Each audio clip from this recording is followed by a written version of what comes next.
శ్రీ సచిదానంద సమర్థ సద్గురు సాయి మహారాజ్కి జై.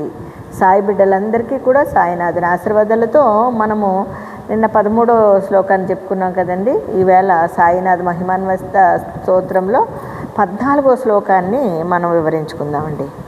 శ్రీ సాయినాథ చరణామృత పూర్ణచిత్త తత్పాద సేవ నరత సతతంచ భక్త సంసారజన్య దురితౌఘ వినిర్గతాస్తే కైవల్యధామ పరమం సవమాప్నువంతి.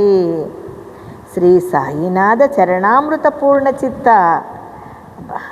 ఎవరైతే శ్రీ సాయినాథ చరణామృతము చేత పవిత్రమైన చిత్తము కలవారో, అబ్బా, ఎవరైతే సాయినాథుని చరణాన్ని గట్టిగా పట్టుకుంటారో, చరణామృతము ఆ అమృతము లాంటి ఆ యొక్క పవిత్రమైన పాదాలని ఎవరైతే సృశిస్తారో, చిత్తము కలవారో, అటువంటి చిత్తముతోనే అంటే నిత్యము ఆయన మీద ధ్యాసతో ఎవరైతే నిత్యము ఆయన పాదాలని స్మరిస్తూ ఉంటారో, సదా భక్తి చేత భక్తితో చేయాలండి. తత్పాద సేవ నిరతులో అంటే నిరంతరము ఆయన సేవలో, ఆయన పాదాల దగ్గర ఓ దేవా అని మనము ఎప్పుడైతే ఆయనకి ఆ పవిత్ర పాదాలని దగ్గర ఎప్పుడు మనం ఉండగలుగుతామో, వారు సంసార నివారణులై పరమ పదవిని పొందుతారు. చూడండి, ఎవరైతే సంసారంలో ఉన్నప్పుడు మనకి ఎన్నో కష్ట నష్టాలు వస్తూ ఉంటాయి కదా, వాటన్నిటినీ మనము ఈజీగా తొలగించుకోవాలంటే ఆయన పాదాలను గట్టిగా పట్టుకొని ఉంటే మనకి వచ్చే బాధలు కూడా తొలగి, మన సంసారంలోకి వచ్చే బాధలన్నీ కూడా తొలగి అవి నివారణ అయిపోయి పరమ పదవిని పొందుతారు. అంటే చూడండి, పరమ పదవిని, గొప్ప అదృష్టాన్ని మనకి ప్రసాదిస్తాడండి.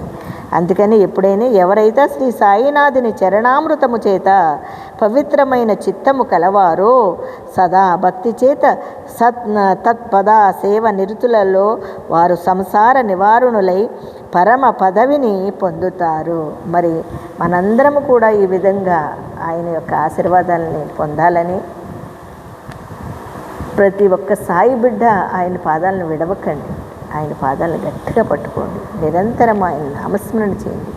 మనకి ఎటువంటి కష్టాలు వచ్చినా కూడా ఆయన ఉన్నాడు, మా సాయినాథుడు ఉన్నాడు అనుకోండి, దేనికి చింతించకండి.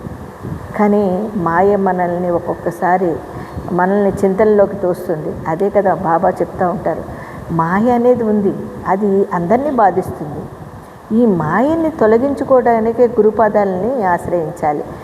ఆయన గొప్ప ఇదేంటంటేనండి, మనం ఆయన పాదాలను ఎప్పుడైతే పట్టుకుని నిరంతరము ఆయన ధ్యాసలో ఉంటామో, ఆయన ధ్యాసలో ఉండాలండి. ఉన్నప్పుడే తప్పకుండా మనలో ఉండే మాయ తొలగి ఆయన మీద దృష్టి మళ్ళుతుంది. అప్పుడే కదా ఆయన పాదాలను ఆశ్రయించగలుగుతాము. మరి అందుకనే చెప్పాడండి ఆయన, ఎప్పుడైతే మనం ఆయన పాదాలను గట్టిగా పట్టుకుంటామో మనకి ఇంకా తిరుగులేదండి. ఇదండి సాయినాథుని యొక్క ఆశీర్వాదం. మరి ప్రతి ఒక్కరూ కూడా సాయినాథుని పాదాలను గట్టిగా పట్టుకుందాం, మన సంసారక బాధలను కూడా తొలగించుకుందాం. మరి అందరూ అలా చేస్తారు కదా. మరి అందరికీ సాయిరామ్ అండి.